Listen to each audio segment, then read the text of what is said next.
L'histoire s'ouvre sur une vue panoramique des plaines verdoyantes menant à Camelot, une cité majestueuse aux murailles imposantes et aux tours élancées, symbole de puissance et d'ordre sous le règne du Terre Pendragon.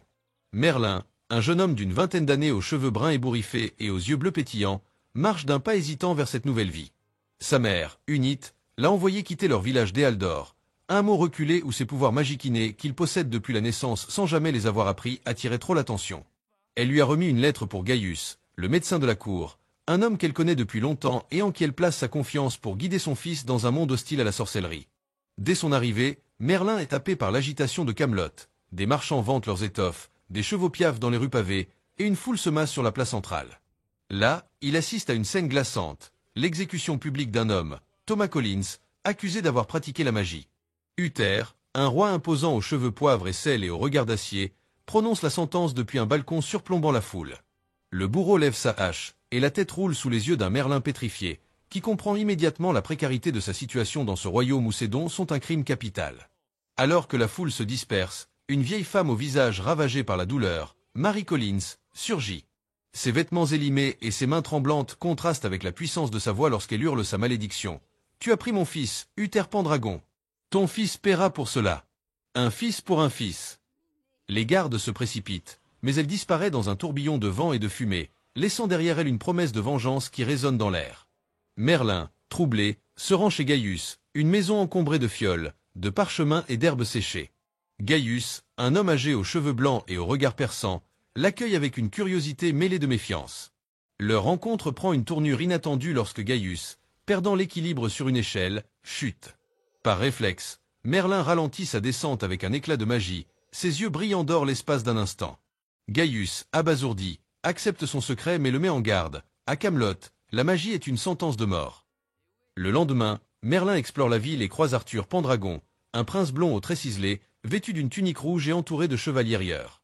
Alors qu'Arthur s'amuse à lancer des couteaux près d'un serviteur terrifié pour tester sa bravoure, Merlin intervient, sarcastique.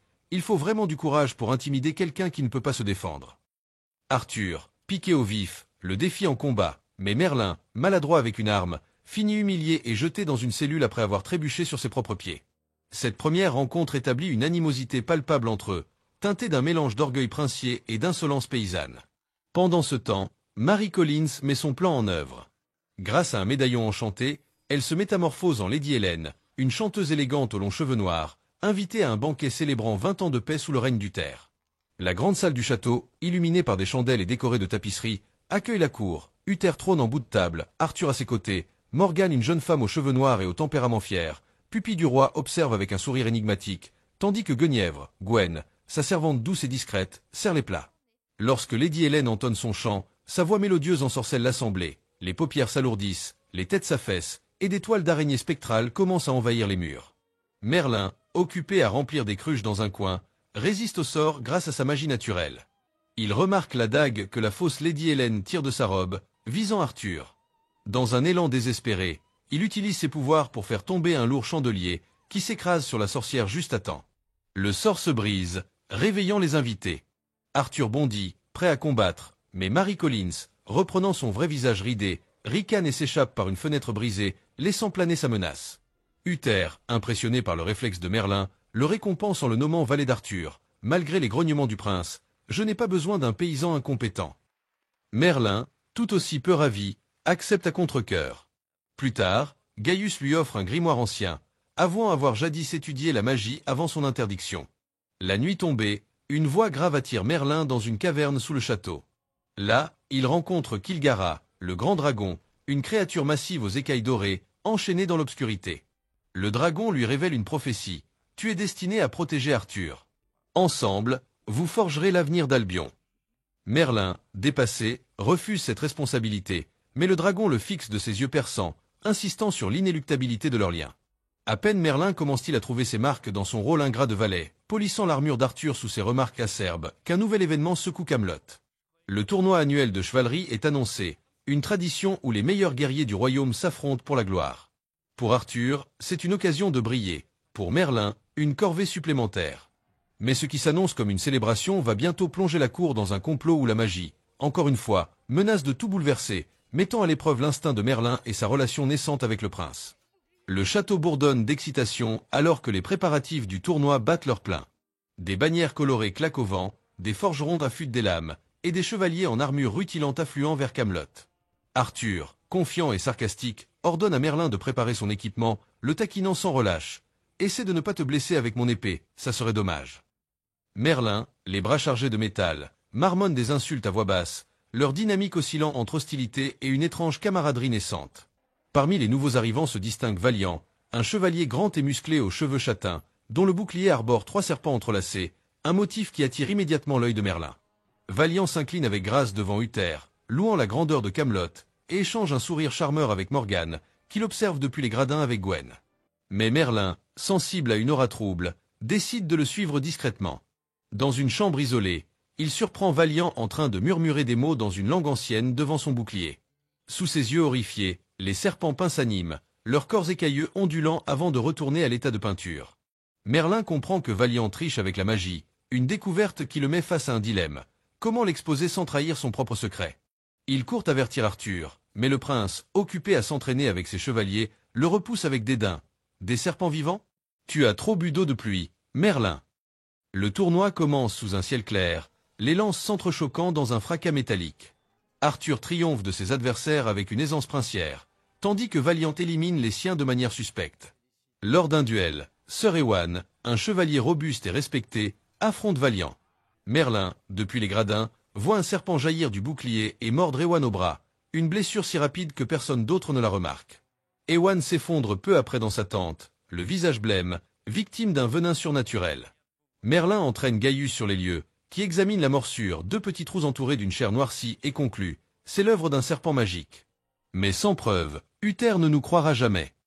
Déterminé, Merlin s'infiltre dans la chambre de Valiant la nuit, fouillant parmi ses affaires jusqu'à trouver une tête de serpent tranchée, preuve de son crime.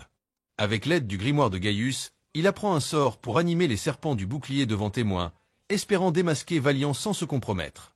Il tente une dernière fois d'avertir Arthur, qui le chasse avec un rire moqueur. « Va balayer quelque chose, c'est tout ce que tu sais faire. » Gaius, plus prudent, convainc Merlin de présenter la tête de serpent à Uther avant la finale, où Valiant doit affronter Arthur. Le jour décisif arrive. Dans la cour, Merlin expose la tête devant Uther, accusant Valiant d'avoir empoisonné Ewan. Valiant, calme et arrogant, rejette l'accusation. Ce garçon invente des histoires. Où est la preuve? Uther, sceptique mais troublé, autorise le duel à commencer, observant depuis son trône en bois sculpté. Le combat est intense, les épées s'entrechoquent, les boucliers résonnent. Valiant domine, et Merlin, désespéré, agit depuis la foule. Ses yeux s'illuminent d'or alors qu'il murmure un sort. Les serpents du bouclier prennent vie, sifflant et se tordant sous les cris horrifiés des spectateurs. Il se retourne contre Valiant, qui tente de les repousser, révélant sa sorcellerie. Arthur, vif, le désarme d'un coup précis, et les gardes l'emmènent sous les ordres furieux d'Uther. Après le tournoi, Uther félicite Arthur, qui, à contre-cœur, reconnaît l'instinct de Merlin. Peut-être que tu n'es pas complètement inutile. Gaius, dans l'ombre, loue le courage de Merlin mais le met en garde. Chaque sort que tu lances est un pas vers le danger. L'épisode se clôt sur une scène légère. Merlin astique l'armure d'Arthur sous ses remarques narquoises, tandis que Morgane, intriguée par ce valet audacieux, échange un regard pensif avec Gwen, qui murmure « Il est plus malin qu'il n'en a l'air ». L'épisode s'ouvre sur une nuit sombre et venteuse aux abords de Camelot. Dans une caverne éclairée par des flammes vacillantes, une silhouette encapuchonnée, une femme aux longs cheveux noirs et aux yeux perçants, accomplit un rituel sinistre. Il s'agit de Nimue, une sorcière puissante et mystérieuse, dont le visage dur reflète une rancune ancienne envers Uther. Elle trempe une fleur d'aconite dans une coupe d'eau enchantée, murmurant des incantations dans une langue oubliée. L'eau se trouble, et une créature naît de la mixture, un afan, un monstre aquatique aux écailles boueuses et aux griffes acérées. Nimue sourit, satisfaite, et libère la créature dans les canaux souterrains alimentant les puits de Camelot, lançant ainsi son plan de vengeance. Le lendemain, la vie à Camelot suit son cours habituel. Merlin, dans les quartiers d'Arthur, astique une paire de bottes sous les remarques moqueuses du prince. « Si tu polis aussi mal mon épée, je te ferai nettoyer les écuries. » Leur échange, teinté d'une familiarité grinçante, est interrompu par un cri dans les rues. Un homme s'effondre près d'un puits, la peau blême, les lèvres gercées, les yeux injectés de sang. Bientôt, d'autres tombent malades, marchands, serviteurs, enfants. Gaius, appelé en urgence, examine un échantillon d'eau et détecte une contamination anormale. Il confie à Merlin, ce n'est pas une maladie naturelle. Il y a de la magie là-dedans. Uther, alerté, ordonne une quarantaine immédiate, furieux à l'idée que la sorcellerie puisse ressurgir dans son royaume. Merlin, inquiet, accompagne Gaius dans les rues désertes de Camelot, où les corps s'entassent, enveloppés dans des linges. La panique gagne la cour. Morgane, vêtue d'une robe sombre, presse Uther d'agir, son regard oscillant entre compassion et frustration face à l'entêtement du roi. Gwen, quant à elle, soutient les malades avec une douceur émouvante, apportant de l'eau aux mourants malgré les risques. Arthur, chargé de maintenir l'ordre, patrouille avec ses chevaliers, son armure luisant sous un ciel gris, mais même lui semble ébranlé par l'ampleur de la crise. Gaius et Merlin enquêtent sur la source de l'épidémie. Dans les sous-sols humides du château, près des réserves d'eau, Merlin découvre des traces de boue étrange et un œuf brisé, les restes de la faim. Ses yeux s'illuminent d'or lorsqu'il utilise un sort de détection, confirmant la présence d'une créature magique. Gaius identifie la faim grâce à un vieux manuscrit, un monstre né de l'eau et de la terre, contrôlé par une sorcière. Mais révéler cette vérité à Uther serait suicidaire, car le roi, aveuglé par sa haine, exécuterait quiconque évoque la magie sans preuve irréfutable. La situation s'aggrave lorsque Gwen tombe malade à son tour, touchée en aidant une enfant mourante. Merlin, bouleversé par sa gentillesse désintéressée, jure de la sauver. Avec Gaius, il élabore un plan. L'enfant peut être détruit par les 4 éléments eau, terre, air et feu réunis par un sort puissant. Merlin devra affronter la créature dans les canaux, mais il a besoin d'Arthur pour manier le feu, une tâche délicate vu leur relation tendue. Merlin tente de convaincre Arthur, qui supervise la garde près d'un puits condamné. Il y a une créature dans l'eau. Elle empoisonne tout. Arthur, sceptique, ricane, une créature magique? Tu as encore écouté trop d'histoires, Merlin. Mais lorsque Merlin mentionne Gwen, gravement malade, le ton d'Arthur change, un éclair de préoccupation traverse son regard, trahissant un attachement qu'il dissimule sous son arrogance. À contre-cœur, il accepte de suivre Merlin, armé d'une torche et de son épée. Dans les tunnels sombres et fétides, l'enfant surgit, une bête grotesque, mi-serpent, mi-crocodile, aux yeux luisants.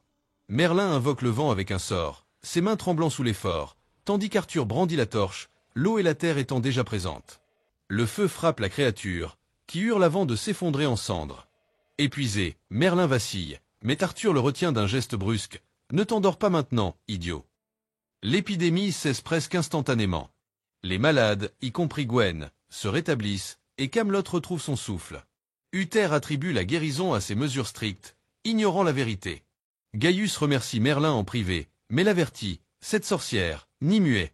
Elle ne s'arrêtera pas là.